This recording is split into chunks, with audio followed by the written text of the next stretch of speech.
Hello everyone, this is Pramiti classes. Guys, आज हम जा रहे हैं हमारे चैप्टर नंबर 4 पे। हम 3 चैप्टर्स कंप्लीट कर चुके हैं। हम लोग 10th एनसीईआरटी पढ़े थे ज्योग्राफी की फॉर आवर यूपीएससी एग्जाम। सो बिना किसी देरी के आज का हम लोग वीडियो शुरू करते हैं। आज हम बात करेंगे गाइस एग्रीकल्चर के बारे में। So this is our 4th chapter. शुरू करते हैं, चलो ना। सबसे पहले हम एग्रीकल्चर जो है हमारा चैप्टर का नाम है। So why agriculture matters, agriculture matter क्यों करता है, ठीक है। Agriculture why, what is the importance of agriculture? Agriculture is India's economic backbone, a primary activity providing food and raw materials for industries like textiles and sugar. Guys, agriculture को हम India का economic backbone कहते हैं। क्यों? क्योंकि agriculture से India में पैसा आता है and therefore it is known as our economic backbone. ये एक ऐसी प्राइमरी एक्टिविटी, मतलब बहुत सबसे पहली जो एक्टिविटी आई थी हमारी एग्रीकल्चर आई थी, और इसी की वजह से हमें क्या मिलता है, हमें खाना मिलता है, हमें रॉ मटेरियल मिलता है। बहुत सारी इंडस्ट्रीज़ के, जैसे टेक्सटाइल हो गया। टेक्सटाइल मतलब क्या हो गया, कपड़ों के जो इंडस्ट्री होता है। फॉर एग्जाम्पल, अगर हमें कॉटन के कपड़े बनाने हैं, so we need the cotton crop, right. तो कॉटन क्रॉप बनाने के लिए, सो कॉटन क्या है, वो हमारा रॉ मटेरियल है। कॉटन क्रॉप बनाने के लिए हमें एग्रीकल्चर चाहिए, करेक्ट। सो इसलिए एग्रीकल्चर बहुत इंपॉर्टेंट है। एक तो हमें खाना प्रोवाइड करता है, फूड प्रोवाइड करता है, एंड रॉ मटेरियल्स प्रोवाइड करता है इंडस्ट्रीज़ को, like textiles and sugar. It's the main livelihood for 2/3 of the population. Agriculture जो है मेन लाइवलीहुड है किन किन लोगों के लिए? 2/3 ऑफ द पॉपुलेशन। अगर हम देखें गाइस, तो पूरे पॉपुलेशन का जो 2/3 पार्ट है सब एग्रीकल्चर पे डिपेंड करते हैं। उनका जो मेन लाइवलीहुड है वही एग्रीकल्चर है, एंड देयरफॉर एग्रीकल्चर सच में बहुत मैटर करता है, ठीक है। एग्रीकल्चर हमें बहुत कुछ दे रहा है जो बहुत इंपॉर्टेंट है। आगे बात करते हैं हम टाइप्स ऑफ फार्मिंग सिस्टम्स पे। गाइस, हमने पढ़ा एग्रीकल्चर क्या होता है। अब एग्रीकल्चर में फार्मिंग के बहुत सारे सिस्टम्स हैं, ठीक है। पहला आता है हमारा primitive subsistence farming, then we have intensive subsistence farming, and then we have commercial farming. जो प्लांटेशन फार्मिंग है वो हमारा कमर्शियल फार्मिंग का एक टाइप ही है। सो प्रिमिटिव सबसिस्टेंस, इंटेंसिव सबसिस्टेंस और कमर्शियल और प्लांटेशन, ये चारों के बारे में हम डिटेल में आज बात करेंगे। शुरू करते हैं। सबसे पहले बात हो रही है हमारी प्रिमिटिव सबसिस्टेंस फार्मिंग। इस प्रिमिटिव मतलब क्या होता है, जो बहुत पुराने ज़माने चल रहा है, ओल्ड मेथड्स जो होता है उसे हम प्रिमिटिव सबसिस्टेंस फार्मिंग कहते हैं, ठीक है। Practised in small patches, uses tools like हो, दाव एंड डिगिंग स्टिक्स। देखो, जो प्रिमिटिव सबसिस्टेंस फार्मिंग होती है ना, स्मॉल पैचेस में होती है, छोटे छोटे हिस्सों में होती है। इतना ज़्यादा बहुत बड़ा से मार्केट के लिए इसे कमर्शलाइज नहीं कर रहे हैं। यहाँ पे छोटे छोटे पैचेस में यहाँ पे फार्मिंग की जाती है। प्रिमिटिव टूल्स का इस्तेमाल किया जाता है, जैसे हो, दाव एंड डिगिंग स्टिक्स। ये जो आपको दिख रहा है ना, ये इसे हम हो कहते हैं। मूवी में नहीं होता है डेड बॉडी, एक बड़ा डेड बॉडी को दफनाने के लिए हो का इस्तेमाल किया जाता है, आपको याद रहेगा, ठीक है।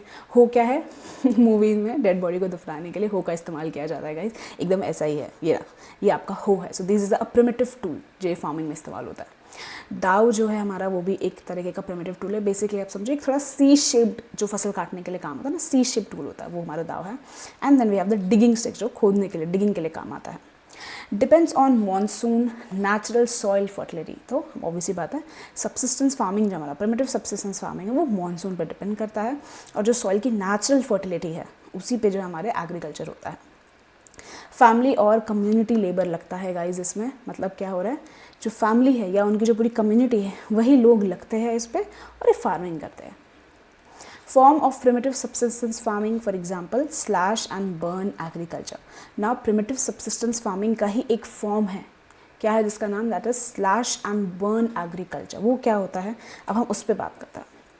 अगर स्लैश एंड बर्न एग्रीकल्चर क्या होता है, नाम से पता चल रहा है, स्लैश एंड बर्न, काटा जा रहा है और जलाया जा रहा है। What is this? फीचर्स की हम बात करते हैं। सबसे पहले forest land cleared and burned. तो फॉरेस्ट एक लैंड है, फॉरेस्ट लैंड है, पूरा उसे क्लियर कर दिया जाता है, काट दिया जाता है, फिर वहाँ पे जला दिया जाता है। अब जलाने की वजह से क्या होता है, हमने बहुत बार हमारा 6th 7th 8th एनसीईआरटी तीनों में पढ़ रखा है, ठीक है, कि जो स्लैश एंड बर्न एग्रीकल्चर होता है, वहाँ पे जलाने के बाद जो एशेज होते हैं वो न्यूट्रिएंट्स डालते हैं सॉइल के अंदर, एंड देयरफॉर ही काम किया जाता है। सो फॉरेस्ट लैंड क्लियर करके वहाँ पे पूरा आग लगा दी जाती है, जला दिया जाता है। Crops grown for family consumption. ना ये जो पर्टिकुलर टाइप ऑफ एग्रीकल्चर है गाइस, वो वहाँ के जो क्रॉप्स जो ग्रो हो रहे हैं, जो एग्रीकल्चर लोग कर रहे हैं, ये फैमिली कंजम्पशन के लिए किया जाता है। मतलब अपनी फैमिली को खिलाने के लिए इतना ही एग्रीकल्चर करता है, कोई बहुत बड़े मार्केट डिमांड बेचने के लिए नहीं जा रहे हैं वो। When soil fertility declines, shift to new land. अब उन्होंने एक लैंड बनाया, उसको पूरा काट के इसको इस्तेमाल किया। अब वहाँ पे क्रॉप्स उगाने के बाद जो सॉइल फर्टिलिटी डिक्लाइन कर जाती है गाइस, तो वो क्या करते हैं, वो न्यू लैंड पे शिफ्ट कर जाते हैं, वो लैंड को छोड़ देते हैं। जो लैंड को छोड़ दिया, अब उसको थोड़ी देर के लिए छोड़ दिया गया, तो क्या होगा, वहाँ पे जो सॉइल है वो फिर से अपने न्यूट्रिएंट्स लाएगी, समय लगता है थोड़ा, इसलिए जो हमारा ये फार्मिंग है उसकी बहुत ही लो प्रोडक्टिविटी है, बार बार दूसरे लैंड्स पे जाना पड़ता है, जो पुराना लैंड है उसको टाइम देना पड़ता है कि भाई वहाँ के जो नेचुरल न्यूट्रिएंट्स है वो रिप्लेनिश हो सके। Allows natural replenishment of soil, तो वही बात है कि सॉइल के रिप्लेनिशमेंट के लिए वो लैंड को छोड़ दिया जाता है। इसलिए ये जो slash and burn of agriculture बहुत लो प्रोडक्टिविटी है, बार बार लैंड्स चेंज करने पड़ते हैं। नो मॉडर्न फर्टिलाइजर्स और मशीनरी, सो ये एक ऐसा एग्रीकल्चर है इससे लोग अपने खुद से फैमिली कम्युनिटी लेवल लगा के कर रहे हैं। कोई भी मॉडर्न फर्टिलाइजर्स या मशीनरी का इस्तेमाल नहीं हो रहा है यहाँ पे, वो अपने खुद के कंजम्पशन के लिए बना रहे हैं, ठीक है, एग्रीकल्चर कर रहे हैं और हर बार लैंड शिफ्ट करते रहते हैं जब लैंड की जो फर्टिलिटी डिक्रीज कर जाती है। एक केस एग्जाम्पल है, फॉर एग्जाम्पल रिंझा इन असम में क्या होता है, फैमिली प्रैक्टिसेस झुमिंग। झुमिंग क्या है, झुमिंग क्वेश्चन हमारा वही है, slash and burn type of agriculture का नाम है। हर रीजन के हिसाब से अलग अलग नाम दिए गए slash and burn type of agriculture का, तो फैमिली जो है प्रैक्टिस कर रही है झुमिंग को। Uses bamboo canal irrigation, soil fertility declining, forest forced to search new land. So bamboo canal irrigation का इस्तेमाल हो रहा है इधर, slash and burn type of agriculture ही हो रहा है, लेकिन यहाँ पर मुझे झुमिंग का नाम दिया गया है, झुमिंग कहते हैं। बैम्बू कैनाल इरीगेशन मतलब क्या था, हमने जस्ट अभी पढ़ा, बैम्बू ड्रिप इरीगेशन के बारे में याद है, कुछ हमारे पुराने 2 चैप्टर्स में पढ़ा था हमने। सो बैम्बू पाइप्स के थ्रू इरीगेशन किया जाता है इधर उनकी एग्रीकल्चर में। सॉइल फर्टिलिटी डिक्लाइनिंग, ऑब्वियसली वहाँ पे जो एग्रीकल्चर क्या है वहाँ की जो सॉइल है वो डिक्लाइन कर जाएगी, तो बेसिकली उनके ऊपर इतना बड़ा दबाव है कि भाई वो लैंड तो अब जो है उसकी सॉइल फर्टिलिटी कम हो गई है, तो उनको नया लैंड सर्च करना पड़ेगा उनके एग्रीकल्चर के लिए। Shows challenges of primitive farming, obviously बात है गाइस, प्रिमिटिव फार्मिंग जो है एक तो मॉडर्न कोई फर्टिलाइजर्स या मशीन का इस्तेमाल नहीं किया जा रहा है, फैमिली कंजम्पशन के लिए कम्युनिटी लेबर या उन्हीं की फैमिली का लेबर लगता है, ठीक है, और उसे हम असम में झुमिंग कहते हैं। तो यहाँ पे बैम्बू कैनाल इरीगेशन का इस्तेमाल किया जाता है, लैंड को इस्तेमाल कर लिया, अब इस्तेमाल करने के बाद सॉइल की फर्टिलिटी वहाँ पे डिक्लाइन कर जाती है, कम हो जाती है, इसलिए उन्हें फिर से शिफ्ट करना पड़ता है न्यू लैंड पे, ताकि वो लैंड को टाइम मिल सके उसकी सॉइल को रिप्लेनिश करने के लिए। सो this was about slash and burn agriculture और प्रिमिटिव सबसिस्टेंस फार्मिंग जो भी हमने पढ़ा। नेक्स्ट हम बात करते हैं नेम्स ऑफ शिफ्टिंग कल्टीवेशन के बारे में, थोड़ा सा नीचे आ गया कहीं से झुमिंग लिखा है इधर, ठीक है। सबसे पहले हम बात कर रहे हैं इंडिया की। ना इंडिया में शिफ्टिंग कल्टीवेशन के ना अलग अलग नाम है रीजन के हिसाब से, ठीक है। अभी हम आसाम में देखा वो झुमिंग बोल रहे थे, सेम चीज़ है इंडिया में और पूरे वर्ल्ड में slash and burn type of agriculture या फिर शिफ्टिंग कल्टीवेशन के अलग अलग नाम दिए गए हैं, ठीक है। सबसे पहला नॉर्थ ईस्ट में झुमिंग कहा जाता है भाई, ठीक है, तो नॉर्थ ईस्ट में झुमिंग कहता है। मणिपुर में पामलू कहते हैं, ठीक है, so pamlou is the name for shifting cultivation in Manipur. Dipa, Dipa नाम है हमारा शिफ्टिंग कल्टीवेशन का, कहाँ पे, बस्तर डिस्ट्रिक्ट में जो हमारा छत्तीसगढ़ में है। बेवार दहिया, दो में से कुछ भी बोल सकते हैं, बेवार दहिया ये हमारा मध्य प्रदेश में कहा जाता है इस टाइप ऑफ एग्रीकल्चर को। पोड़ू पेंडा जो आंध्र प्रदेश में कहा जाता है ना, उसे याद करने के लिए क्या याद करेगा, आंध्र प्रदेश के नीचे थोड़ा कर्नाटका वो आता है ना, पोड़ू चटनी मिलती है ना सेम चीज़, पोड़ू पेंडा आंध्र प्रदेश में नाम दिया गया slash and burn type of agriculture को। कुमारी वेस्टर्न घाट्स को नाम दिया गया है, खिल हिमालयन बेल्ट को दिया है, कुरुवा झारखंड में बोलते हैं, एंड वालरे एंड वॉल्ट्रे राजस्थान में कहते हैं। राजस्थान में पानी कमी है ना, वाटर की कमी है, इसलिए नाम रख दिया वॉल्ट्रे। ये सबसे अच्छा याद करने का तरीका है, ठीक है गाइस। ये सारे नाम है शिफ्टिंग कल्टीवेशन के जो अलग अलग रीजन में अलग अलग नाम से जाने जाते हैं। वर्ल्ड के बारे में बात करें तो वर्ल्ड में भी अलग अलग नाम दे रखे हैं शिफ्टिंग कल्टीवेशन के। मैक्सिको एंड सेंट्रल अमेरिका में उसे कहते हैं मिल्पा, ठीक है। वेनेजुएला में कोनुको कहते हैं, ब्राज़ील में रोका कहते हैं, सेंट्रल अफ्रीका में मसोले कहते हैं, इंडोनेशिया में लदांग कहते हैं, एंड वियतनाम में रे कहते हैं। So these are the names of shifting cultivation in Indian regions as well as in the world regions. आगे बात करते हैं हम इंटेंसिव सबसिस्टेंस फार्मिंग के बारे में। तो हमने प्रिमिटिव सबसिस्टेंस पढ़ लिया, ठीक है, उसकी केस स्टडी भी देख लिया आसाम में। अब हम बात करें इंटेंसिव सबसिस्टेंस फार्मिंग करते हैं। इंटेंसिव मतलब क्या हो गया इसकी बहुत मेहनत लग रही थी, एकदम इंटेंस फार्मिंग हो रही है, ठीक है। It is practised in densely populated areas. तो ये जो फार्मिंग है बहुत ही डेंसली पॉपुलेटेड एरियाज़ में होती है, यहाँ पे पॉपुलेशन ज़्यादा है, आबादी ज़्यादा है। High population pressure on land, ना बिकॉज डेंसली पॉपुलेटेड एरियाज में जो हमारी एग्रीकल्चर प्रैक्टिस हो रही है, तो यहाँ पे हाई पॉपुलेशन प्रेशर है ऑन लैंड, मतलब लैंड ना कम कम लोगों को मिलते जा रहे हैं, ठीक है, बहुत ज़्यादा पॉपुलेशन प्रेशर है। Labour intensive farming, labour intensive farming मतलब बहुत ज़्यादा मैनुअल लेबर लग रहा है, बहुत सारा लोग लग रहे हैं जो मैनुअली काम कर रहे हैं इस फार्मिंग में, एग्रीकल्चर में। यूजेस क्या कि यूज़ में पड़ता है ये पर्टिकुलर टाइप ऑफ फार्मिंग में। इरिगेशन चाहिए, ऑब्वियसली बात है भाई, क्रॉप्स उगा रहे, पानी चाहिए हमें, करेक्ट। इरिगेशन चाहिए, फर्टिलाइजर्स चाहिए और मॉडर्न इनपुट्स भी चाहिए। AIIMS for maximum production. देखो ऑब्वियसली गाइस, एक तो लैंड हमें बहुत कम मिल रहा है क्योंकि वहाँ पर लैंड का बहुत प्रेशर है, ठीक है, हैवी प्रेशर है ऑन लैंड। इसीलिए एक तो मॉडर्न इनपुट्स लगाए जाते हैं कि ज़्यादातर बहुत ज़्यादा मैक्सिमम प्रोडक्शन कर सके वो छोटे से लैंड से। इरिगेशन किया जाता है, फर्टिलाइजर्स का इस्तेमाल किया जाता है कि वो अच्छे से ज़्यादा प्रोड्यूस कर सके एक छोटे से लैंड से। Small land holdings due to inheritance division, वही चीज़ है, जो लैंड होल्डिंग्स है वो छोटी छोटी होती जा रही है due to inheritance division. Inheritance division मतलब क्या होगा, बेसिकली जब जायदाद बढ़ती है ना तो हिस्सों में बढ़ जाती है, सेम में तो स्मॉल लैंड जाते हैं हिस्से में जब बढ़ता है। सो स्मॉल लैंड होल्डिंग से वजह से एक तो स्मॉल लैंड है, ऊपर से हाई पॉपुलेशन प्रेशर है लैंड के ऊपर, एंड देयरफॉर लैंड छोटे छोटे मिल रहे हैं, तो लोग एम करते हैं कि उनको मैक्सिमम प्रोडक्शन हो सके, इसलिए मॉडर्न इनपुट्स लगाते हैं, इरिगेशन करते हैं, फर्टिलाइजर्स लगाते हैं। तो यहाँ पे हाई प्रोडक्टिविटी, क्योंकि मॉडर्न इनपुट्स का इस्तेमाल किया जा रहा है कि भाई बहुत अच्छे से प्रोडक्शन हो सके। भले ही स्मॉल लैंड जो छोटा है उसकी शॉर्टेज है, यहाँ पे बहुत ज़्यादा हाई पॉपुलेशन प्रेशर है, तो भी यहाँ पे हाई प्रोडक्टिविटी क्योंकि मॉडर्न इनपुट्स का इस्तेमाल किया जा रहा है। Farmers continue due to lack of alternative jobs. जो फार्मर्स हैं वो कंटिन्यू कर रहे हैं ये जॉब क्योंकि एक तो उनके ऑल्टरनेटिव जॉब्स नहीं मिल रहे हैं, तो भाई वो फार्मिंग ही करेंगे, correct. So this was intensive subsistence farming, कि कैसे पॉपुलेशन प्रेशर है लैंड पे, स्मॉल लैंड होल्डिंग्स में भी मॉडर्न इनपुट्स लगा के मैक्सिमम प्रोडक्शन किया जाता है इस टाइप ऑफ फार्मिंग में, और बहुत ही इंटेंस फार्मिंग है ये। आगे बात करते हैं गाइस कमर्शियल फार्मिंग के बारे में। सो प्रिमिटिव सब्सिस्टेंस हो गया, इंटेंसिव सब्सिस्टेंस हो गया, अब हम बात करें कमर्शियल फार्मिंग में। कमर्शियल नाम से समझ आ गया, हम कमर्शियलाइज कर रहे हैं, मार्केट में बेच रहे हैं, उसके लिए बना रहे हैं। सो this is your commercial farming. Focus on market production, तो ऑब्वियसली बात है मार्केट प्रोडक्शन मतलब मार्केट में बेचने के लिए, ठीक है, मार्केट प्रोडक्शन पे ज़्यादा फोकस रहता है।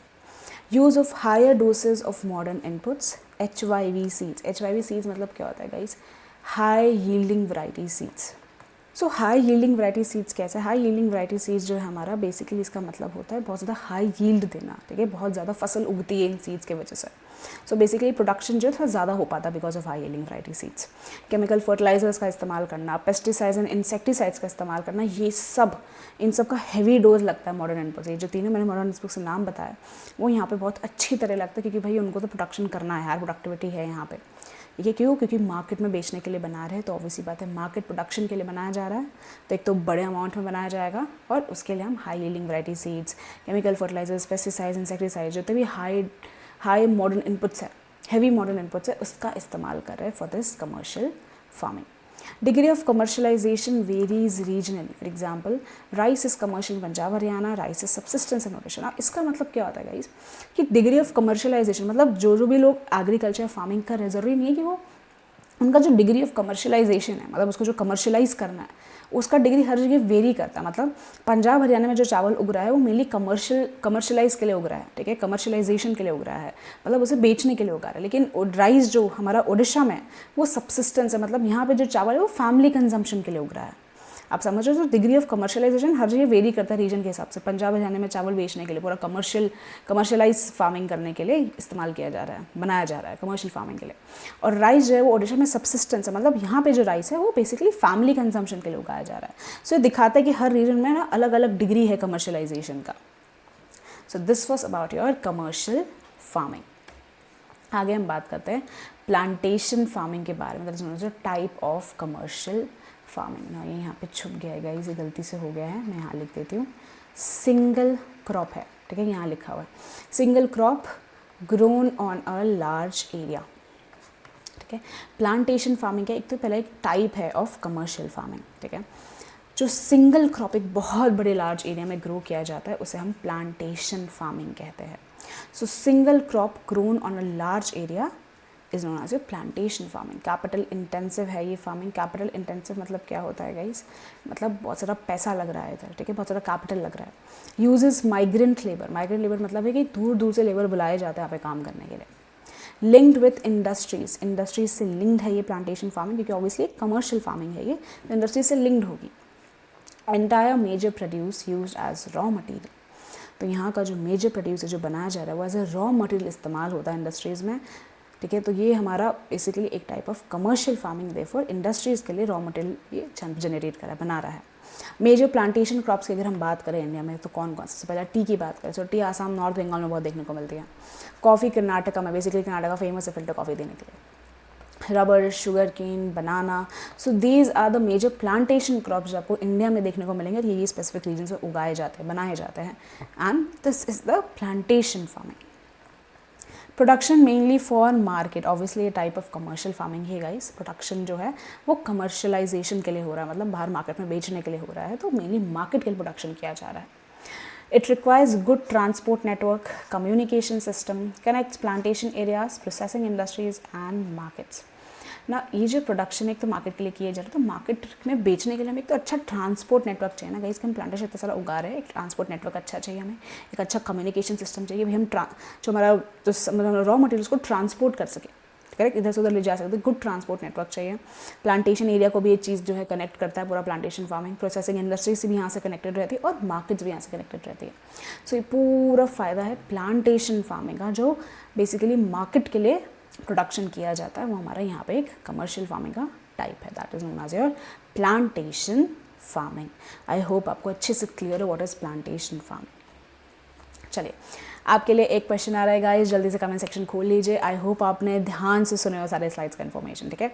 चलिए, the question is which type of agriculture involves a single crop grown on a large area? just अभी पढ़ा है हमने, ठीक है।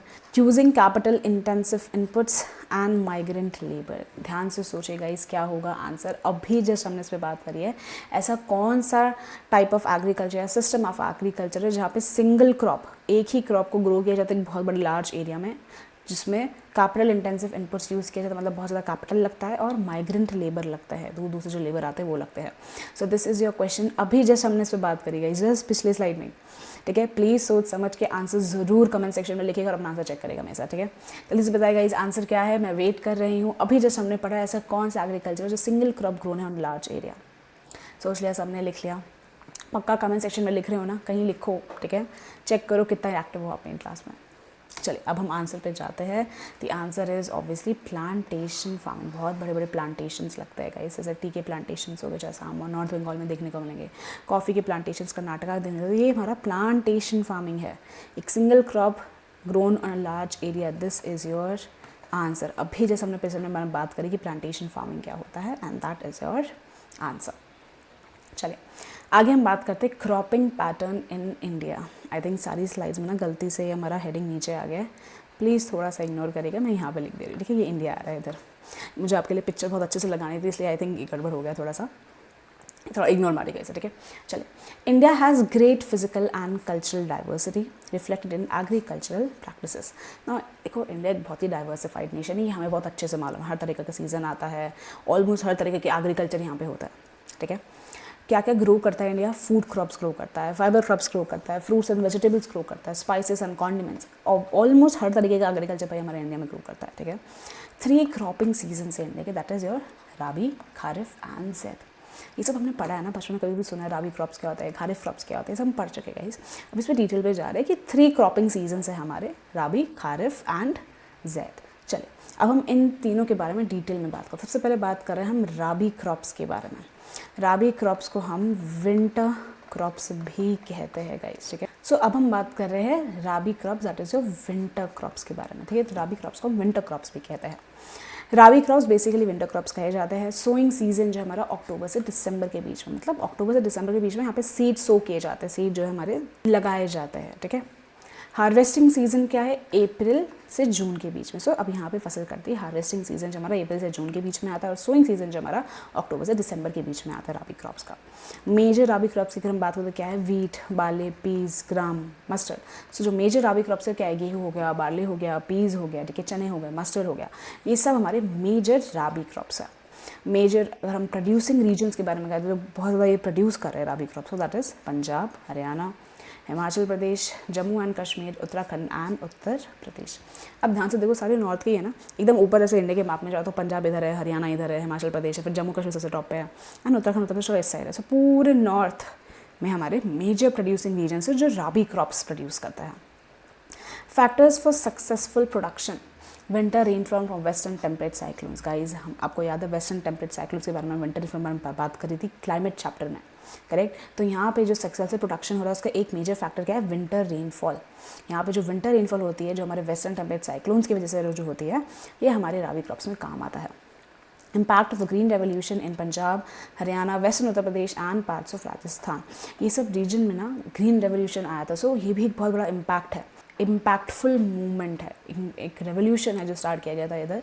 एंड ये भी बहुत ज़्यादा एक बहुत मेजर फैक्टर की तरह काम आता है हमारे successful production of rabi crops में। Mainly grown in the northern and northern western parts of India. Obviously अभी बात हमने करी ना, ऊपर इंडिया के पूरे मैप में ऊपर जा रहे हैं, सो नदर्न और northern western parts of India में, north western parts of India में आपको राबी क्रॉप्स ज़्यादा उगते हुए देखने को मिलेगा।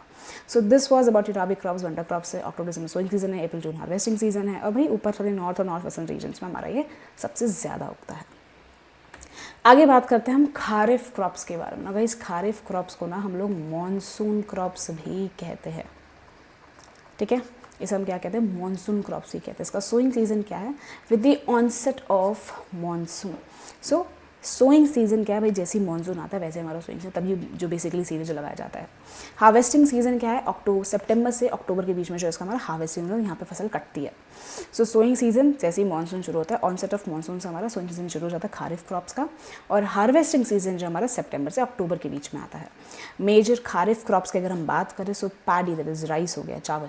मेज़ बेसिकली कॉर्न होता है, भुट्टा।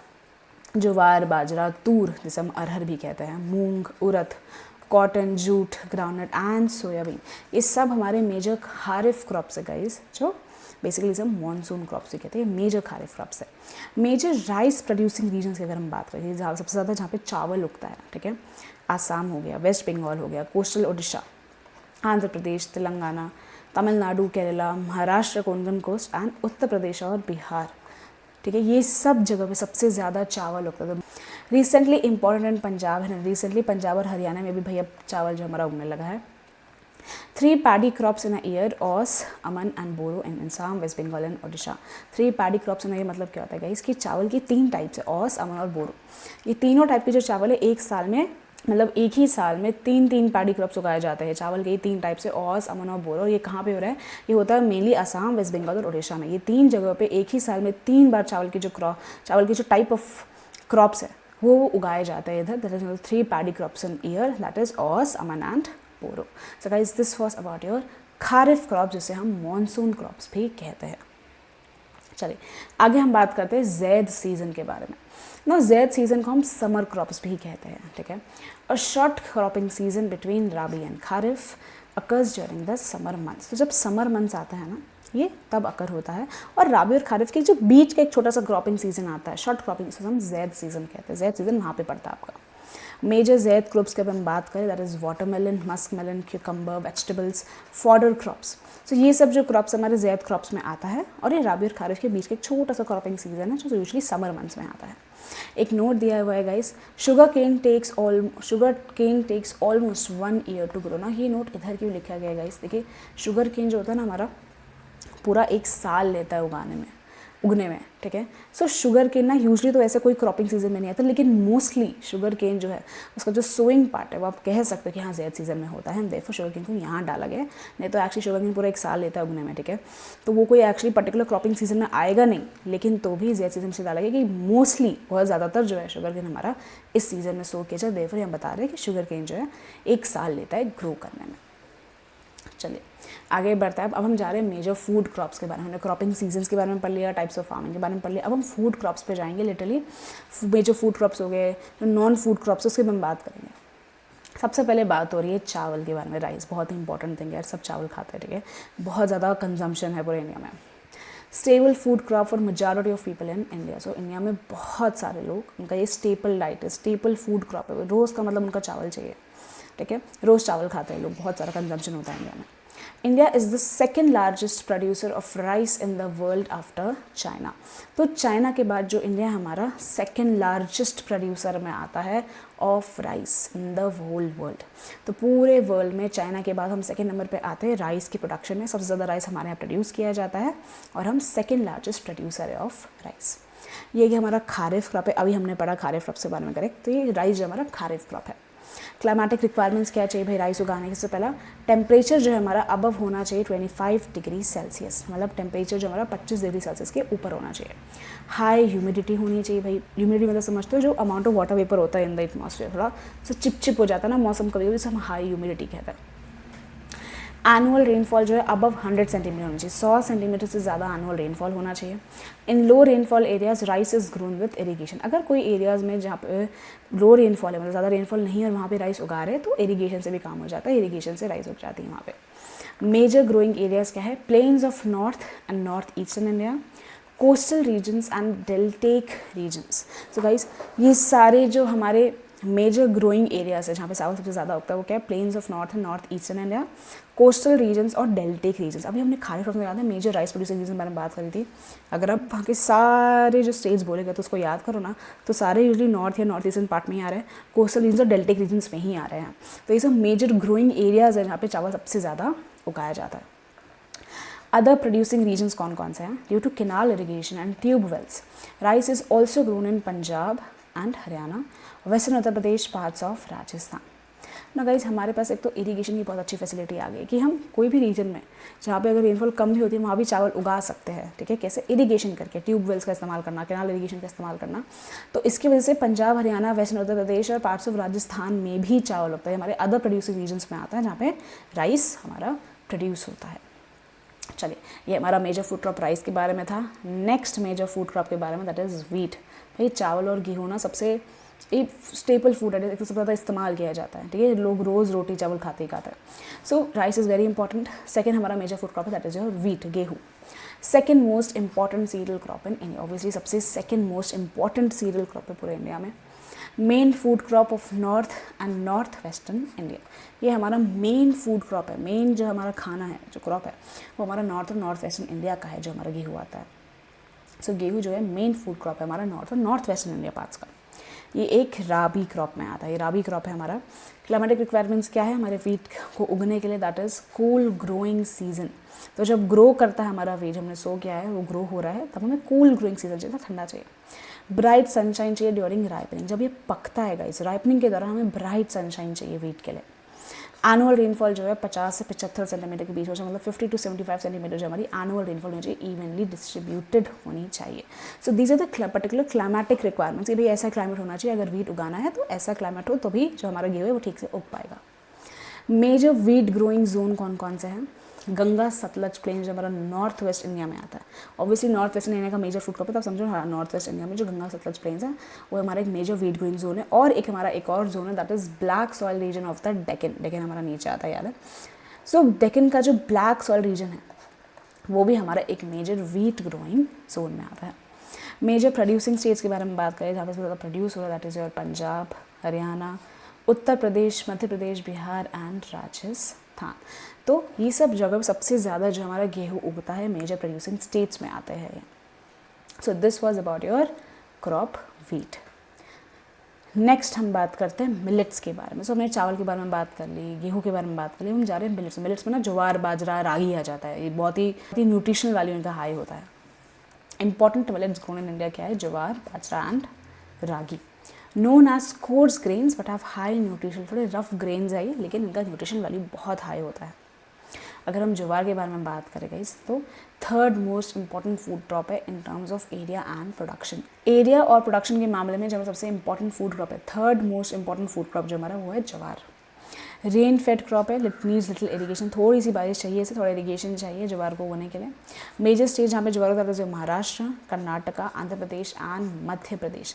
तो ये चार स्टेट्स, महाराष्ट्र, कर्नाटक, आंध्र प्रदेश, मध्य प्रदेश, सबसे ज़्यादा जो हमारा ज्वार उगाया जाता है। अगर हम बात करें बाजरे के बारे में, grows well on Sandy soils and shallow black soil. So black soil और सैंडी सॉइल्स में बाजरा ज़्यादा अच्छे से उगता है। मेजर स्टेट्स क्या है? राजस्थान, उत्तर प्रदेश, महाराष्ट्र, गुजरात, हरियाणा। सो ये सब मेजर स्टेट्स में हमारा बाजरा मेनली उगता है। रागी के बारे में बात करें तो grown in dry regions, ragi dry regions में ग्रो किया जाता है। Is rich in iron, calcium, micro nutrients and roughage. आपको पता है ना, रागी बहुत ही सारी मम्मियाँ सबको रागी मिलाती है, रागी मॉल्ट पिलाते हैं ना, क्योंकि रागी जो हमारा न्यूट्रिशन वैल्यू में बहुत हाई होता है, बहुत अच्छा एक सोर्स है, ठीक है, न्यूट्रिशंस का। आयरन, कैल्शियम, माइक्रो न्यूट्रिएंट्स होते हैं रागी के अंदर। सूटेबल सॉइल्स जो है हमारा red, black, Sandy and Lumi soils. Basically 4 types की सॉइल में जो हमारा रागी आराम से उग जाता है। मेजर स्टेट्स के बारे में बात करें जहाँ पे रागी उगता है या प्रोड्यूस होता है, that is your Karnataka, Tamil Nadu, Himachal Pradesh, Uttarakhand, Sikkim, Jharkhand and Arunachal Pradesh. यहाँ पे एल है जो छुप गया है पिक्चर के पीछे। सो ये पूरे मेजर स्टेट्स हैं जहाँ पे रागी मोस्टली बनाया जाता है, प्रोड्यूस किया जाता है। So this were the most important millets guys, ठीक है। ज्वार, बाजरा, रागी तीनों बहुत इंपॉर्टेंट है, बहुत लोग खाते हैं, ठीक है। बहुत ज़्यादा न्यूट्रिशन वैल्यू इनका हाई होता है। These are the major food crops. 3 जो हमारे क्रॉप्स आ रहे हैं मिलेट्स के अंदर में, that is jowar, bajra and ragi. चलिए आगे हम बात करते हैं मेजर फूड। हमारा मेज़ भी आता है, भुट्टा, कॉर्न, ठीक है। एक तो it is use as food and fodder. Fodder के लिए भी इस्तेमाल किया जाता है, मतलब बेसिकली एनिमल्स के बारे में बात कर लो, और फूड के लिए भी इस्तेमाल होता है। सब भुट्टा खाते हैं, ठीक है। मेनली ऐसा खारिफ क्रॉप, मेज़ जो हमारा मेनली एक खारिफ क्रॉप में आता है। क्लाइमेटिक रिक्वायरमेंट्स क्या है मेज़ के? टेम्परेचर जो है 21 से 27 डिग्री सेल्सियस होना चाहिए। ग्रोज वेल इन ओल्ड अलूवियल्स, जो पुरानी अलूवियल सॉइल, याद है हमने इसके बारे में बात करी है। सो ओल्ड अलूवियल सॉइल जो है हमारा, उसमें हमारा ये भुट्टा जो मेज़ है वो उगता है बहुत अच्छे से। स्पेशल नोट की अगर हम बात करें, सो इन सम स्टेट्स लाइक बिहार, मेज़ is also grown in the राबीज। ये मेनली एक खारिफ क्रॉप है, लेकिन बिहार में, ठीक है, ये राबी सीजन में भी ग्रो किया जाता है। Use of high yielding variety seeds, अभी हमने पढ़ा हाई यील्डिंग वैरायटी सीड्स क्या होता है, जो बेसिकली ज़्यादा फसल उगने में मदद करता है। Fertilizers and irrigation has increased maize production. So maize का जो प्रोडक्शन है वो बढ़ गया हुआ है because of these modern inputs. High yielding variety seeds का इस्तेमाल किया जा रहा है, फर्टिलाइजर इस्तेमाल कर रहा है, इरीगेशन हो रहा है, देयरफॉर मेज़ का प्रोडक्शन जो हमारा बढ़ गया है। मेजर प्रोड्यूसिंग स्टेट्स, मेज़ सबसे ज़्यादा कहाँ उग रहा है, कहाँ प्रोड्यूस हो रहा है, that is Karnataka, Madhya Pradesh, Uttar Pradesh, Bihar, Andhra Pradesh and Telangana. So these are the major producing states जहाँ पे मेज़ सबसे ज़्यादा प्रोड्यूस हो रहा है या उग रहा है, हमारा बन रहा है। चलिए नेक्स्ट हम जाते हैं मेजर फूड क्रॉप हमारा पल्सेस। बहुत इंपॉर्टेंट फूड क्रॉप्स है, हम सबने सुना होगा कि चावल हो गया, गेहूँ हो गया, ज्वार, बाजरा, रागी हो गया, करेक्ट, भुट्टा हो गया, मेज़ हो गया। अब हम बात करें पल्सेस के बारे में। ये भी हमारा सबसे मेजर फूड क्रॉप है, रोज़ खाया जाता है भाई इंडिया में। India is the largest producer and consumer of pulses in the world. पूरे वर्ल्ड में सबसे ज़्यादा कंजम्पशन भी हम ही करते हैं पल्सेस का, सबसे ज़्यादा प्रोड्यूस भी हम ही करते हैं। Major source of protein in vegetarian diet. ना वेजिटेरियन डाइट में सबसे ज़्यादा प्रोटीन जो आता है हमारा पल्सेस से ही आता है। Major pulses grown in India कौन कौन से? तूर, जो अरहर की दाल होती है, उड़द, मूंग, मसूर, पीस, ग्राम। गाइस ये सब बहुत अच्छे प्रोटीन सोर्सेज है, ठीक है, जो वेजिटेरियन डाइट पे है। सो ये मेजर पल्सेस है जो इंडिया में ग्रो किए जाते हैं। अगर हम इसके कैरेक्टरिस्टिक्स के बारे में बात करें, so it requires less moisture लगता है यहाँ पे। Can grow in dry conditions, dry conditions में आराम से उग सकता है। Most pulses are leguminous crops. Leguminous crops क्या होता है गाइस? ये एक बेसिकली टाइप है ऑफ क्रॉप्स। आप ये देख रहे हो यहाँ पे पिक्चर देखिए, ये जो दिख रहा है ना ऐसे मटर जैसा, यूजली एक सब जो फली होती है ना, फली के अंदर ऐसे 3-4 सीड्स होते हैं, वैसे हम लेगुमिनस क्रॉप, इसका एक टाइप है ये, कि जो आपको यूजली फली के अंदर ऐसे 3-4 सीड्स मिलेंगे देखने। जैसे मटर हो गया, मटर बेसिकली हम छीलते तभी निकलते हैं seeds, that is leguminous crops कहते हैं हम, इसलिए मैंने आपको पिक्चर देखा, देखिए ऐसे ही दिखता है। अरहर की दाल भी ऐसी ही दिखेगी आपको। सो मोस्ट पल्सेस जो हमारे लेगुमिनस क्रॉप्स में आते हैं। Help restore soil fertility bye fixing nitrogen from the air. So basically जो लेगुमिनस क्रॉप्स में से जो पल्सेस होते हैं वो बहुत ज़्यादा मदद करते हैं सॉइल फर्टिलिटी रिस्टोर करने में, क्योंकि वो नाइट्रोजन फिक्सेशन करते हैं फ्रॉम द एयर। सो जो हमारे पल्सेस है वो सॉइल फर्टिलिटी को रिस्टोर करते हैं, नाइट्रोजन फिक्सिंग करते हैं फ्रॉम द एयर, हमारी सॉइल की फर्टिलिटी बढ़ती है, रिस्टोर करता है उसे। सो मोस्ट पल्सेस जो हमारे लेगुमिनस क्रॉप्स में आते हैं, यूजली आपको ऐसे फली में ही देखने को मिलेंगे, एक फली के अंदर से 4-5 सीड्स निकल रहे हैं। Usually grown in the crop rotation. Crop rotation में यूजली जो है ये ग्रो किया जाता है, मतलब बीच बीच में ये ग्रो कर दिए जाते हैं। बीच बीच में एक फसल उगाई फिर उसके बाद दूसरी उगा दी, तो बीच बीच में जो हमारे पल्सेस है वो ग्रो कर दिए जाते हैं, crop rotation. Major producing states के सबसे ज़्यादा पल्सेस उग रहे, that is your Madhya Pradesh, Rajasthan, Maharashtra, Uttar Pradesh and Karnataka. So ये सब मेजर स्टेट्स हैं हमारे जहाँ पे पल्सेस जो है सबसे ज़्यादा प्रोड्यूस किए जाते हैं। सो हमने मेजर फूड क्रॉप्स के बारे में बात कर ली, वीट, राइस, मेज, मिलेट्स एंड पल्सेस। अब हम बात करते हैं ऐसे food crops other than grains. अभी तक हम ऐसे फूड में बात कर रहे थे, अब हम बात करेंगे फूड क्रॉप्स के बारे में, लेकिन अदर दैन ग्रेन्स में जो आता है ये हमारा एक tropical and sub tropical crop है। मैं यहाँ लिख दे रही हूँ, आपको नहीं दिख रहा था, really sorry guys about this. Tropical and sub tropical crop है ये हमारा, ठीक है। सो शुगर केन जो हमारा एक सब ट्रॉपिकल या ट्रॉपिकल क्रॉप है। India is the second largest producer after Brazil. So Brazil के बाद हम सेकेंड लार्जेस्ट प्रोड्यूसर में आते हैं of sugarcane. Climatic requirements क्या है भाई शुगर केन के उगने के लिए, दैट इज टेम्परेचर जो हमारा 21 डिग्री सेल्सियस से 27 डिग्री सेल्सियस के बीच में चाहिए, हॉट एंड ह्यूमिड होनी चाहिए जगह, ठीक है। एनुअल रेनफॉल जो है 75 से 100 सेंटीमीटर तक की बारिश चाहिए। Irrigation needed in low rainfall area, तो जहाँ पे रेनफॉल कम है वहाँ पे इरीगेशन चाहिए हमारा शुगर केन उगाने के लिए। So these are the basic climatic requirements कि भाई शुगर केन उगाने के लिए हमें क्या क्या चाहिए as a climatic requirement. Other features की अगर हम बात करें, so it grows on variety of soils, बहुत सारे वैरायटी ऑफ सॉइल्स में हमारा शुगर केन जो है उग जाता है, ठीक है। It requires intensive manual labour from sowing to harvesting, so sowing से लेके हार्वेस्टिंग तक इंटेंसिव मैनुअल लेबर लगता है शुगर केन उगाना, मतलब बहुत सारे लोग लगते हैं, मैनुअल लेबर लगता है शुगर केन उगाने में। प्रोडक्ट्स क्या क्या ऑब्टेन होता है फ्रॉम शुगर केन, एक तो शुगर, चीनी मिलती है हमें शुगर केन से, गुड़, जागरी, ठीक है, गुड़ मिलता है हमें, खांड सरी मिलती है, तो खांड जो होती है शुगर केन से बनती है, एंड मोलासेस, मोलासेस बेसिकली थोड़ा डार्क थिक सिरप होता है हमारा, ठीक है। So these are the products obtained जो हमारे शुगर केन से बनता है, शुगर केन से आता है। मेजर प्रोड्यूसिंग स्टेट्स हैं जहाँ पे शुगर केन से प्रोड्यूस हो रहा है वो क्या क्या है हमारा, उत्तर प्रदेश, यूपी, महाराष्ट्र, कर्नाटका, तमिलनाडु, आंध्र प्रदेश, तेलंगाना, बिहार, पंजाब, हरियाणा। आप देख रहे हो गाइस मोस्टली ये सारे स्टेट जो है बीच बीच में आते हैं हमारे, हर जगह यही सारे स्टेट जो यूजली उगा रहे हैं, ठीक है। सो शुगर केन जो हमारा मेजर प्रोड्यूसिंग स्टेट है, यहाँ पे सबसे ज़्यादा उगता है, हमारा ज़्यादा प्रोड्यूस होता है। So this was about your sugarcane जो हमारा फूड क्रॉप में आता है, अदर दैन ग्रेन्स के बारे में बात कर रहे हैं। नेक्स्ट हम बात करते हैं ऑयल सीड्स के बारे में, ऐसे सीड्स जिनसे ऑयल बनता है, तेल बनता है गाइस, ठीक है। So India is the major producer of oilseeds, obviously India में ऑयल सीड्स बहुत ज़्यादा उगता है, मेजर प्रोड्यूसर है हमारा इंडिया ऑयल सीड्स में। 2018 में 2018 second largest producer of groundnut after China, China के बाद हम सेकेंड लार्जेस्ट प्रोड्यूसर में आते हैं ग्राउंडनट प्रोड्यूस करने में। So we are the second largest producer of groundnut after China. Third largest producer of rapeseed after Canada and China, Canada and China के बाद हम थर्ड लार्जेस्ट प्रोड्यूसर में आते हैं रेप सीड में। So rape seed is basically जैसे canola oil बनता है ना, वो हमारा रेप सीड है। Covers about 12% of total cropped area in India, so 12% जो टोटल क्रॉप्ड एरिया हमारे इंडिया में, उतना ये हमारा जो पार्ट है तक कवर करता है ऑयल सीड्स का जो प्रोडक्शन है। Major oilseeds in India कौन कौन से, ग्राउंडनट, मस्टर्ड, कोकोनट, सेसम, जिसम सेसमे भी कहते हैं, तिल जो होता है, soybean, castor seed, cotton seed, linseed and sunflower, ये सब हमारे मेजर ऑयल सीड्स हैं। बेसिकली इन सबसे तेल बनता है, हमें पता है ग्राउंडनट ऑयल हो गया, मसलन हम जो घर में इस्तेमाल करते हैं तेल को, that is your major oilseeds in India. Uses के बारे में बात करें तो एडिबल कुकिंग ऑयल, वही घर में जो तेल हमारा इस्तेमाल होता है हर खाने में, एडिबल कुकिंग ऑयल्स के लिए काम आता है। Raw material for soap, cosmetics and ointment, so raw material की तरह भी काम आता है, ठीक है, किसमें, सोप में, कॉस्मेटिक्स में और ऑइंटमेंट्स में। क्रॉप सीजन्स की अगर हम बात करें गाइस, तो क्रॉप सीजन मतलब ग्राउंडनट जो मेनली हमारा खारिफ क्रॉप है। About half of major oilseed production, जो ऑयल सीड प्रोडक्शन का जो हाफ ऑफ मेजर प्रोडक्शन है यूजली ग्राउंडनट का होता है, that is your kharif crop. Linseed and mustard जो हमारा एक तो राबी क्रॉप्स में आता है। सेसम, जिसे हम सेसमे भी कहते हैं, kharif in north India and rabi in south. North India में हमारा खारिफ क्रॉप है, लेकिन साउथ इंडिया में हमारा राबी क्रॉप है। Castor seed, castor seed is grown in both kharif and rabi season, so castor seeds दोनों सीजन में ग्रो करते हैं, खारिफ में भी और राबी सीजन में भी। Major groundnut producing states कौन कौन से हैं, गुजरात लार्जेस्ट प्रोड्यूसर, ठीक है, राजस्थान एंड तमिलनाडु, सबसे ज़्यादा जो ग्राउंड नट प्रोड्यूस हो रहा है जिनसे हमारा गुजरात, राजस्थान और तमिलनाडु है। गुजरात में सबसे ज़्यादा प्रोड्यूस किया जाता है ग्राउंड नट को। So this was about the oil seeds, जो ऐसे सीड्स जिससे हमारा ऑयल आता है गाइस, तेल आता है। चलिए नेक्स्ट हम जा रहे हैं टी कल्टीवेशन पे। आज हमने प्लांटेशन एग्रीकल्चर में टी प्लांटेशन के बारे में पढ़ा था, आसाम में जो आता है। So example of plantation agriculture हमारा टी कल्टीवेशन आता है। इंपॉर्टेंट बेवरेज क्रॉप है, introduced in India by the British. तो भाई ये जो चाय जो हमारे ना ब्रिटिशर्स लेकर आए हैं, ब्रिटिश ने इंट्रोड्यूस किया था चाय को, और आज लोग इंडिया में सब पी रहे हैं। India was the second largest producer of T in 2018 after China. तो चाइना के बाद इंडिया जो हमारा सेकेंड लार्जेस्ट प्रोड्यूसर में आता है चाय बनाने के लिए इन 2018।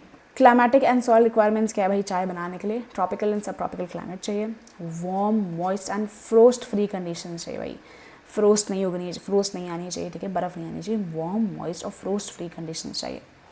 Deep fertile and well drained soil rich in humus हमें लगती है, हमें डीप फर्टाइल सॉइल चाहिए टी को कल्टिवेट करने के लिए। Frequent rainfall evenly distributed throughout the year, so पूरे साल हमें फ्रीक्वेंट रेनफॉल चाहिए जो इवनली डिस्ट्रीब्यूटेड हो टी कल्टिवेशन के लिए हमें ये सब क्लाइमेटिक और सॉइल रिक्वायरमेंट्स की ज़रूरत है।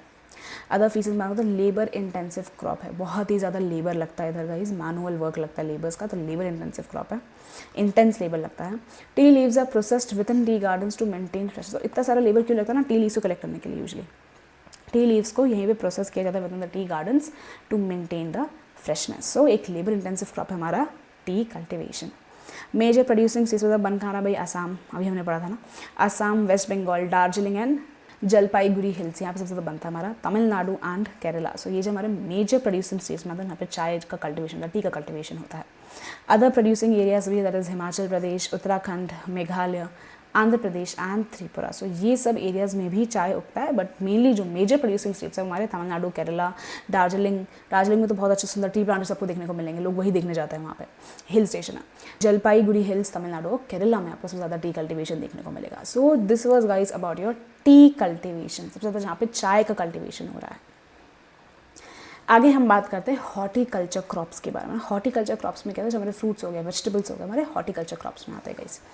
In 2018, India was the second largest producer of fruits and vegetables in the world after China. So 2018 में चाइना के बाद हम लोग जो है सेकेंड लार्जेस्ट प्रोड्यूसर है ऑफ फ्रूट्स एंड वेजिटेबल्स। सबसे ज़्यादा फ्रूट्स एंड वेजिटेबल्स इंडिया में उगता है आफ्टर चाइना, अगर हम बात करें रैंकिंग में। Producers both tropical and temperate. Major fruits और प्रोड्यूसिंग रीजन की हम बात करें, सो मैंगो, आम सबसे ज़्यादा आपको महाराष्ट्र, आंध्र प्रदेश, तेलंगाना, उत्तर प्रदेश और वेस्ट बंगाल में उगता हुआ देखने को मिलेगा। ऑरेंजेस नागपुर, चेरापूंजी, मेघालय में देखने को मिलेगा। बनानास जो है केरला, मिजोरम, महाराष्ट्र और तमिलनाडु में ज़्यादा देखने को मिलेगा। लीची एंड गुआवा उत्तर प्रदेश और बिहार, तो लीची एंड गुआवा जो मेनली उत्तर प्रदेश और बिहार में ज़्यादा उगता है, प्रोड्यूसिंग रीजन्स में आता है सब। पाइनएप्पल जो है मेघालय में, ग्रेप्स आंध्र प्रदेश, तेलंगाना और महाराष्ट्र में। तो एप्पल, पेयर्स और एप्रिकॉट्स एंड वॉलनट जो हमारा जम्मू एंड कश्मीर, हिमाचल प्रदेश से आता है।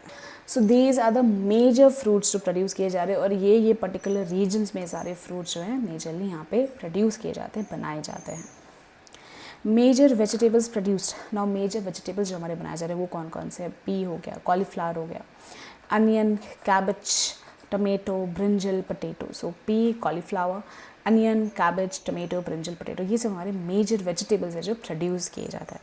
India is a major producer of fruits and vegetables globally. आपको पता है भाई इंडिया में बहुत ज़्यादा हमारे फल और सब्जियां उगती हैं, and these are the major fruits जो हमारे ये रीजन्स में प्रोड्यूस किए जाता है। So this was about it horticulture crops.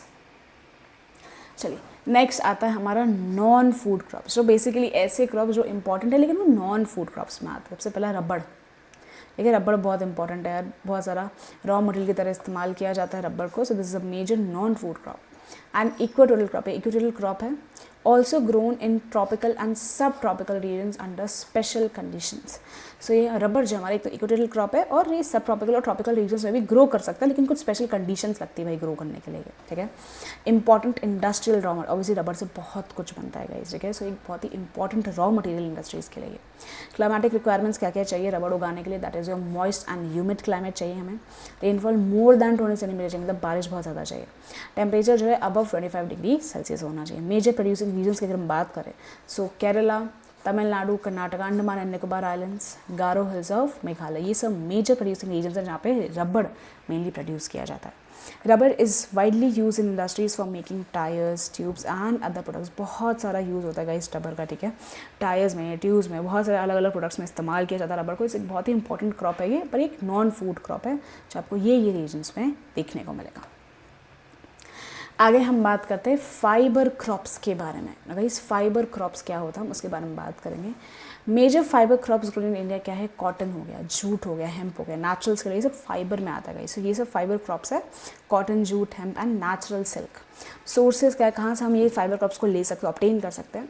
Cotton, jute और हेम्प जो है हमारे obtain from crops grown in soil. So cotton, jute और हेम्प जो हमारा क्रॉप से ही बनता है, हम उसका एग्रीकल्चर करते हैं, फार्मिंग करते हैं। सो क्रॉप से ही हमारा कॉटन, जूट और हेम्प आता है। ये देखिए आप देख सकते हैं, ये कॉटन है, ये जूट है, ये हेम्प है। सो ये सब हमारे ऑब्टेन किए जाते हैं from the crops grown in the soil. Silk जो है हमारा वो लिया जाता है from the cocoons of silk worms. Silk worm से जब कोकून टूटता है तो बटरफ्लाई बनती है, तो वही कोकून जो सिल्क वर्म्स है उससे सिल्क बनता है, obtain from cocoons of silk worms. So silk worms के कोकून से सिल्क बनता है। सेरीकल्चर एक नाम की चीज़ होती है। सेरीकल्चर क्या होता है? The rearing of silk worms for producing silk fibre. So silk worms का जो रेयरिंग हो रहा है सिल्क फाइबर प्रोड्यूस करने के लिए हम सेरीकल्चर कहते हैं। Silk forms feed mainly on mulberry leaves. तो सिल्क फॉर्म्स मेनली जो फीड करते हैं वो कहाँ करते हैं, मलबेरी लीव्स में करते हैं, वही सिल्क फॉर्म्स को इस्तेमाल किया जाता है, उनका रेयरिंग किया जाता है for producing silk fibre. Fibre crops are very important in the textile industry in India. Obviously भाई कपड़ों में बहुत ज़्यादा इस्तेमाल, कॉटन के कपड़े, जैसे सिल्क की साड़ी। सो टेक्सटाइल इंडस्ट्री में फाइबर क्रॉप्स बहुत ही इंपॉर्टेंट क्रॉप्स में आता है। आगे बात करते हैं हम कॉटन के बारे में। तो कॉटन भी बहुत इंपॉर्टेंट है ना, बहुत जगह इस्तेमाल होता है कॉटन। कॉटन कपड़ों में भी इस्तेमाल होता है, एज अ कॉटन भी इस्तेमाल होता है भाई फर्स्ट एड में। सो इंडिया जो है ओरिजिनल होम है of the cotton plant. So originally cotton कहाँ से, हमारे इंडिया से ही है और इंडिया में ही बना था। Important raw material for the cotton textile industry. Obviously बात है कॉटन के कपड़े बनाने के लिए कॉटन टेक्सटाइल से सबसे ज़्यादा लगता है हमारा कॉटन। सो एक बहुत ही important raw material for the textile industry. In 2017, India was the second largest producer of cotton after China. China के बाद 2017 में इंडिया जो हमारा second largest producer of cotton, मतलब सोचो आप इंडिया में कितना सारा कॉटन बनता है, हम सेकेंड लार्जेस्ट प्रोड्यूसर में आते हैं आफ्टर चाइना कॉटन बनाने के लिए। ये हमारी बात हो रही है 2017 की रैंकिंग के हिसाब से।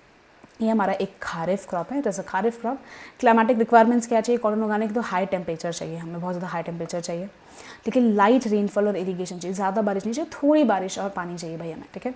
210 फ्रोस्ट फ्री डेज, एक तो फ्रोस्ट नहीं लगनी चाहिए तो कॉटन खराब हो जाता है, ठीक है। So 210 specifically 210 frost free days चाहिए, ठीक है। वो ब्राइट सनशाइन चाहिए, grows well in the black cotton soil of the Deccan plateau. Black cotton soil, जो ब्लैक सॉइल है डेक्कन प्लेटो गाइस, वहाँ पे सबसे ज़्यादा अच्छे से जो हमारा कॉटन उगता है। It requires 6 to 8 months to mature. 6 से 8 महीने लगता है हमारे कॉटन को मैच्योर होने में। तो ये सब हमारे क्लाइमेटिक रिक्वायरमेंट्स है कॉटन उगाने के लिए। मेजर प्रोड्यूसिंग स्टेट्स के बारे में बात करें, सो महाराष्ट्र, गुजरात, आपको पता है गुजरात एक बहुत ही बड़ा कॉटन टेक्सटाइल इंडस्ट्री में आता है। सो गुजरात, महाराष्ट्र, मध्य प्रदेश, कर्नाटक, आंध्र प्रदेश, तेलंगाना, तमिलनाडु, पंजाब, हरियाणा, उत्तर प्रदेश, ये सब जगहों में सबसे ज़्यादा कॉटन जो है आपको वो उगने को आपको देखने को मिलेगा। So these are the major producing states जहाँ पे कॉटन सबसे ज़्यादा प्रोड्यूस हो रहा है। So this was a fibre important, that was a important fibre crop, that is your cotton. आगे हम बात करते हैं जूट के बारे में। आपको पता है जूट से बोरियां बनती है ना। जूट हमारे एक तो गोल्डन फाइबर की तरह होते हैं, यहाँ पे दिख रहा होगा आपको jute, known as golden fibre. तो जूट को हम गोल्डन फाइबर भी कहते हैं, थोड़ा गोल्डन कलर का होता है एकदम फाइबर जैसा। Grows fertile well drain soils of flood plains. So fertile और वेल ड्रेन्ड सॉइल्स जो होती है वहीं पर हमारा जो जूट है वो उगता है इन द फ्लड प्लेन्स। मतलब फर्टिलिटी बहुत अच्छी चाहिए, ठीक है, जूट को उगाने के लिए। Soil fertility is renewed every year by flood. से जो सॉइल फर्टिलिटी है यहाँ पर जहाँ पर हम जूट उगा रहे हैं, हर साल सॉइल की फर्टिलिटी रिन्यू होती रहती है। Requires high temperature in the growing season. जब ग्रोइंग सीजन, जब हमारा जूट उग रहा है तब हमें हाई टेम्परेचर चाहिएगा इसको उगाने के लिए। मेजर प्रोड्यूसिंग स्टेट्स की अगर हम बात करें, यहाँ पे सबसे ज़्यादा जूट उगता है, प्रोड्यूस होता है, that is your west Bengal, Bihar, Assam, Orissa and Meghalaya. So ये सब मेजर प्रोड्यूसिंग स्टेट्स हैं जहाँ पे सबसे ज़्यादा जूट प्रोड्यूस किया जाता है। किसके लिए काम आता है? गनी बैग, जो बोरियाँ बनती है, ये देखिए, ये बोरी दिख रही है आपको, ये जो बोरियाँ बनती है it's made of jute. Mats बनते हैं, रोप्स बनते हैं, यॉन बनते हैं, कार्पेट्स बनते हैं एंड अदर हैंड, आपको बास्केट्स भी देखने को मिलेगी जूट्स की, देखिए तो जूट का बहुत सारी चीज़ें बनती है, हैंडीक्राफ्ट्स बनते हैं बहुत सारे जो जूट के इस्तेमाल किए जाते हैं। So these are the uses of jute fibre. Challenge क्या है? Facing competition from synthetic fibres and packing materials like nylon. ना जो जूट है ना उसका इस्तेमाल कम हो रहा है क्योंकि बहुत ज़्यादा कॉम्पिटिशन फेस कर रहा है, किसके लिए? किसके? सिंथेटिक फाइबर्स से। Guys packing materials like nylon, आजकल जो है ये सब फाइबर्स की जगह नायलॉन फाइबर ज़्यादा इस्तेमाल किया जाता है। सिंथेटिक फाइबर से बहुत बड़ा कॉम्पिटिशन फेस कर रहा है हमारा जूट। अब यूजली लोग सिंथेटिक फाइबर ज़्यादा इस्तेमाल करने लगे। So this was about a major fiber crop, that is your jute. चलिए आगे हम बात करते हैं टेक्नोलॉजिकल रिफॉर्म्स के बारे में। सो ऐसे कौन कौन से टेक्नोलॉजिकल रिफॉर्म्स हुए भाई देश में, उसके बारे में हम बात कर रहे हैं, ठीक है। Introduction of modern technology to increase agriculture productivity. एक बहुत ही बड़ा रिफॉर्म आया गाइस कि एग्रीकल्चर जो है हमारा, उसकी प्रोडक्शन बढ़ाने के लिए, उसकी प्रोडक्टिविटी बढ़ाने के लिए मॉडर्न टेक्नोलॉजी को इंट्रोड्यूस कराया गया। मॉडर्न टेक्नोलॉजी लाई गई कि हम एग्रीकल्चर को बहुत अच्छा कर सके, उसकी मेजर प्रोडक्टिविटी बढ़ा सके। सो मॉडर्न टेक्नोलॉजी लाई गई। ग्रीन रेवोल्यूशन आया जहाँ पे use of HYV seeds, high yielding variety seeds का इस्तेमाल किया गया, केमिकल फर्टिलाइजर्स का इस्तेमाल किया, पेस्टिसाइड्स और इम्प्रूव्ड इरीगेशन का इस्तेमाल किया। सो ग्रीन रेवोल्यूशन आएगा इस जगह। ग्रीन रेवोल्यूशन में क्या हुआ? प्रोडक्शन बढ़ाने के लिए बहुत सारे मॉडर्न इनपुट्स का इस्तेमाल किया, फर्टिलाइजर्स का इस्तेमाल किया, हाई यील्डिंग वैरायटी का सीड्स का इस्तेमाल किया, मतलब जो हमारी फसल को उगाते ज़्यादा है, पेस्टिसाइड्स और इरीगेशन का बहुत ही अच्छा इस्तेमाल किया गया। And this whole revolution is known as green revolution, जब ये हमारा शुरू हुआ था ये सब मॉडर्न इनपुट्स लगाना। फिर आया हमारा वाइट रेवोल्यूशन, ये भी बहुत बड़ा रिफॉर्म्स, हम ऑपरेशन फ्लड कहते हैं। सो यहाँ पे डेवलपमेंट हुआ था डेयरी सेक्टर का गाइस, एंड मिल्क प्रोडक्शन। सो यहाँ पे डेयरी सेक्टर बहुत बड़ा उसका डेवलपमेंट आया, मिल्क प्रोडक्शन जो दूध का जो प्रोडक्शन है वो बढ़ गया, उसको ज़्यादा प्रोड्यूस होने लग गया दूध जो हमारा। So this is the dairy sector का जो हमारा रेवोल्यूशन, हम वाइट रेवोल्यूशन कहते हैं। Land development programmes introduce in 1980s and 1990s। 1980s और 1990s के बीच में लैंड डेवलपमेंट प्रोग्राम्स आना शुरू हो गए। क्रॉप इंश्योरेंस स्कीम्स आई to protect farmers from drought, flood, cyclone, fire and diseases. So crop insurance scheme भी आ गई। सो क्रॉप्स का इंश्योरेंस का भी स्कीम आ गई कि भाई फार्मर्स को हम प्रोटेक्ट कर सके, सपोज कोई ड्रॉट आ जाए, फ्लड आ जाए, साइक्लोन आ जाए, फायर डिजीजेस आ जाए।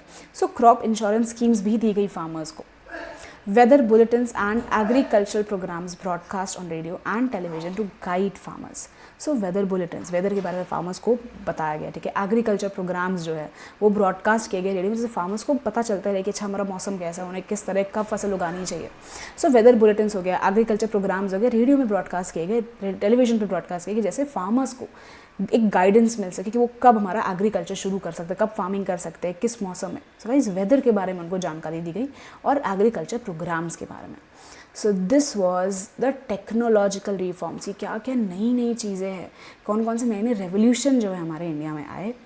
नेक्स्ट हम बात करते हैं इंस्टीट्यूशनल रिफॉर्म्स के बारे में ना। इंस्टीट्यूशनल रिफॉर्म्स क्या होता है?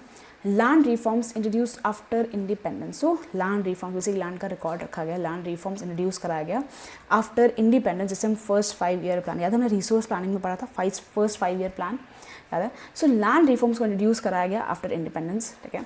Abolition of zamindari system to remove intermediates. तो पहले के ज़माने में ज़मींदार हुआ करता था, ठीक है, जो हमारे फार्मर्स उनकी खुद की ज़मीन ही नहीं होती थी, ज़मींदारों के लैंड पे काम करते, फिर उनको टैक्स पे करते थे, फिर वो जाके अलग से गवर्नमेंट को टैक्स पे करते थे। तो ये पूरा ज़मींदारी सिस्टम ही हटा दिया गया। फार्मर्स अब खुद का लैंड लेके खुद ही टैक्स जो है वो गवर्नमेंट को पे कर सकते हैं। तो पूरा ज़मींदारी सिस्टम हटा दिया गया।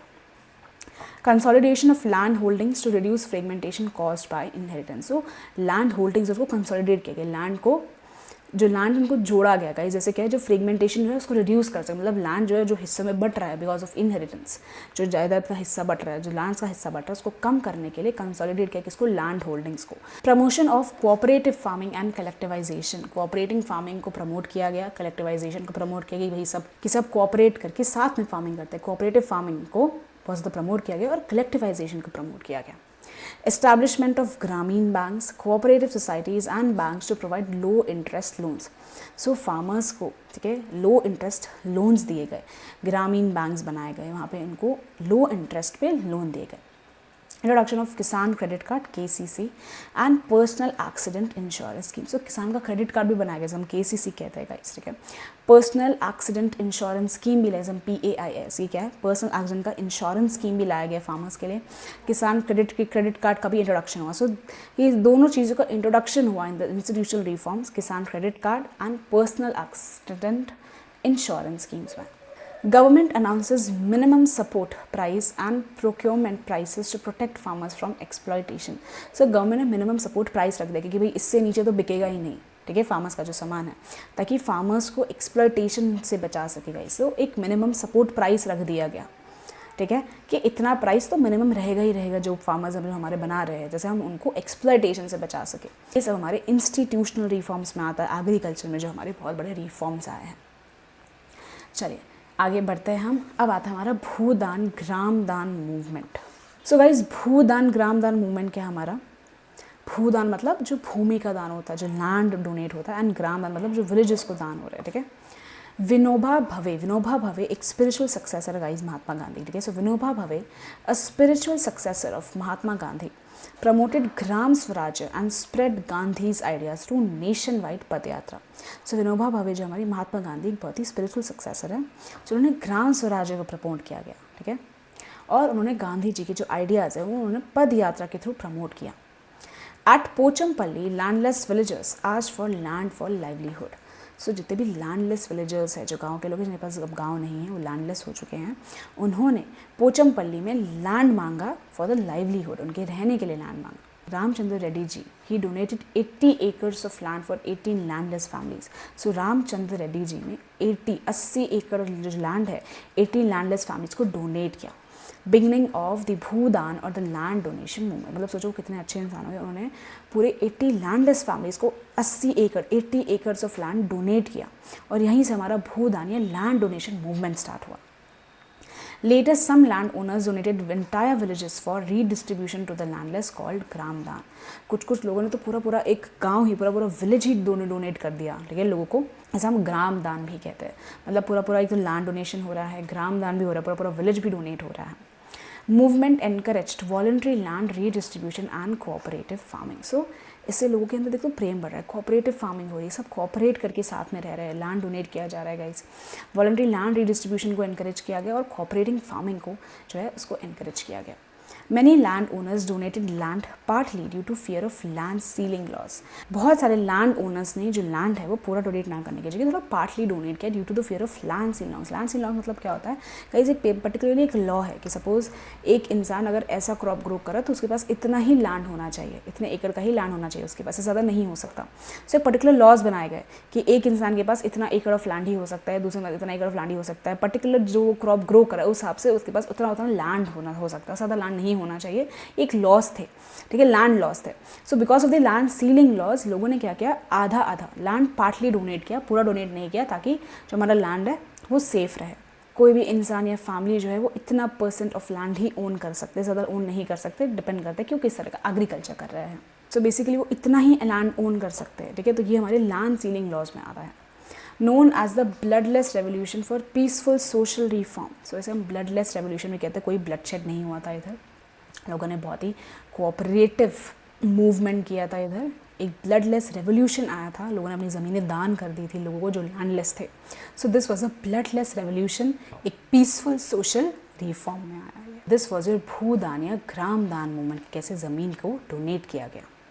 चलिए गाइस, अब आपके लिए हमारा एक प्रीलिम्स का क्वेश्चन है, जल्दी से आंसर लेके। ये हमारे 2022 में यूपीएससी के प्रीलिम्स के पेपर में क्वेश्चन पूछा गया है। अगर आपने मेरी क्लास में ढंग से ध्यान दिया है, आप ज़रूर आंसर कर लोगे, ठीक है। जल्दी से कमेंट सेक्शन खोलिए और मुझे आंसर टाइप करके बताएं। The question is, consider the following pairs, which of the above pairs are correctly matched. कौन कौन से पेयर जो है वो करेक्टली मैच हो रहे हैं। ग्राउंडनट ग्रोइंग कंडीशंस के लिए ब्लैक कॉटन सॉइल, राइस के लिए क्लेई सॉइल एंड व्हीट के लिए वेल ड्रेन्ड फर्टाइल सॉइल। कौन कौन सी जो कंडीशंस है वो सही है ये क्रॉप उगाने के लिए, प्लीज़ जल्दी से मुझे आंसर टाइप करके बताएं। Groundnut, rice and wheat. पक्का जल्दी से दिमाग लगाइए गाइस और आंसर लिखिए कमेंट सेक्शन में, मैं वेट कर रही हूँ, ठीक है। हमारा प्रीलिम्स का पेपर का क्वेश्चन है एक। चलिए जल्दी से लिखिए, जल्दी से लिख लिया सबने। कौन सा ऑप्शन है? The first option 1 and 2 only, 2 and 3 only, 1 and 3 only, 1, 2 and 3। कौन सा सही ऑप्शन है जल्दी से गाइस बताइए मुझे कमेंट सेक्शन में, प्लीज़ आंसर लिखिएगा। अपने आपको चेक करिए, आपका ये प्रीलिम्स का सवाल है जो यूपीएससी में पूछा गया है 2022 में, 2022। आंसर पे जाए पक्का। चले अब हम जाते हैं हमारे आंसर पे। दी आंसर इज गाइज 1, 2, 3 तीनों ही करेक्ट है गाइज। ग्राउंड नट के लिए ब्लैक कॉटन सॉइल लगती है, याद है हमने पढ़ा था ग्राउंड नट के बारे में। राइस के लिए क्लेई सॉइल है एंड व्हीट के लिए वेल ड्रेन्ड फर्टाइल सॉइल चाहिए हमें। सो 1, 2, 3 तीनों ही जो पेयर्स है हमारे एकदम करेक्ट है। ऑल द पेयर्स 1, 2 and 3 तीनों करेक्ट है हमारे, सब परफेक्टली मैच हो रहे हैं। सो this was the answer. I hope आपने आंसर ज़रूर कमेंट सेक्शन में लिखा हो और आंसर चेक भी कर लिया हो मेरे साथ। चलिए नेक्स्ट एक और यूपीएससी प्रीलिम्स का क्वेश्चन है आपके लिए जो 2018 में पूछा गया था।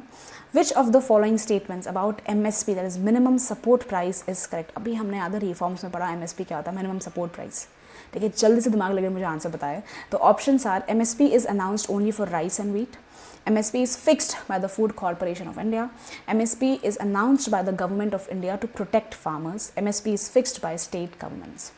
चारों में से कौन से ऑप्शंस होंगे गाइस? प्रीलिम्स का क्वेश्चन है ये, यूपीएससी में मिनिमम सपोर्ट प्राइस के बारे में बात हो रही है। इन चारों में से कौन सा स्टेटमेंट करेक्ट आपको बताना है, जल्दी से सोचिए और कमेंट सेक्शन में टाइप करें। पक्का आपने हमारे साथ रिफॉर्म्स में पढ़ा है, थोड़ा सा याद करिए, आप आंसर सही लिख लोगे। एमएसपी क्या राइस एंड व्हीट के लिए अनाउंस किया गया है, एमएसपी क्या फूड कॉर्पोरेशन ऑफ इंडिया द्वारा फिक्स किया गया है, एमएसपी गवर्नमेंट ऑफ इंडिया ने अनाउंस किया था फार्मर्स को प्रोटेक्ट करने के लिए, और एमएसपी जो फिक्स्ड है बाय स्टेट गवर्नमेंट्स। आंसर बताएगा इस, अभी हमने बात करी इसके बारे में। लिख लिया सबने? मैं पक्का आंसर पे जाऊँ? अगर आपको समय चाहिए तो प्लीज़ वीडियो पॉज करके आंसर लिखो, पर प्लीज़ ज़रूर लिखो पक्का। चलिए आंसर पे जाते हैं हम गाइज। ऑब्वियसली फार्मर्स को प्रोटेक्ट करने के लिए एमएसपी लगाते हैं। हमने रिफॉर्म पढ़ा था कि जो फार्मर्स का एक्सप्लॉयटेशन ना हो इसलिए एक मिनिमम सपोर्ट प्राइस लगा देगी भाई, इससे नीचे जो है उनका सामान नहीं बिकेगा। So MSP was announced by the government of India to protect farmers. The option is C option हमारा करेक्ट है guys, this is the answer. MSP जो है मिनिमम सपोर्ट प्राइस है, हमारे फार्मर्स को प्रोटेक्ट करने के लिए बनाया गया था, उनका एक्सप्लॉयटेशन ना हो तभी जो है हमारा मिनिमम सपोर्ट प्राइस को अनाउंस किया गया था बाय द गवर्नमेंट। चलिए एक नेक्स्ट और क्वेश्चन है, देखिए प्लीज़ यार ये भी ट्राई करेगा, कमेंट सेक्शन खोल लीजिए और फिर से मुझे आंसर बताएं। यूपीएससी प्रीलिम्स में पूछा गया in the 2019 paper, consider the following crops cotton, groundnut, rice, wheat, which of the above are kharif crops. ना गाइज इतना तो बता ही लोगे, ठीक है, कोशिश करो जल्दी से मुझे आंसर बताओ। अभी हमने खारिफ क्रॉप्स के बारे में बात करी, करेक्ट, जल्दी से बताओ कौन कौन से क्रॉप्स जो हमारे खारिफ क्रॉप्स में आते हैं, cotton, groundnut, rice and wheat. देख के बता दोगे आंसर, जल्दी से बताइए मुझे। अगर आप क्लास में ध्यान दें तो आपको समझ में आ जाए खारिफ क्रॉप्स कौन कौन से हैं इसमें से।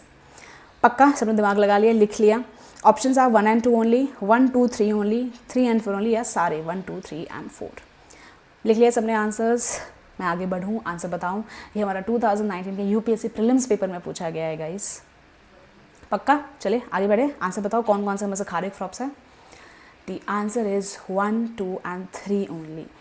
कॉटन, ग्राउंडनट और राइस, ये तीनों हमारे खारिफ क्रॉप्स में आते हैं, ठीक है। वीट नहीं आता, हमने पढ़ा था ना गाइस, पूरा वीट के बारे में पढ़ा है और राबी क्रॉप्स के बारे में भी पढ़ा है, ठीक है। वीट हमारा खारिफ क्रॉप नहीं है। The answer is 1, 2, 3, 1, 2 and 3, so B is the answer. Cotton, groundnut, rice हमारे खारिफ क्रॉप्स में आते हैं, वीट नहीं आता है। So this was the question asked in UPSC prelims 2019।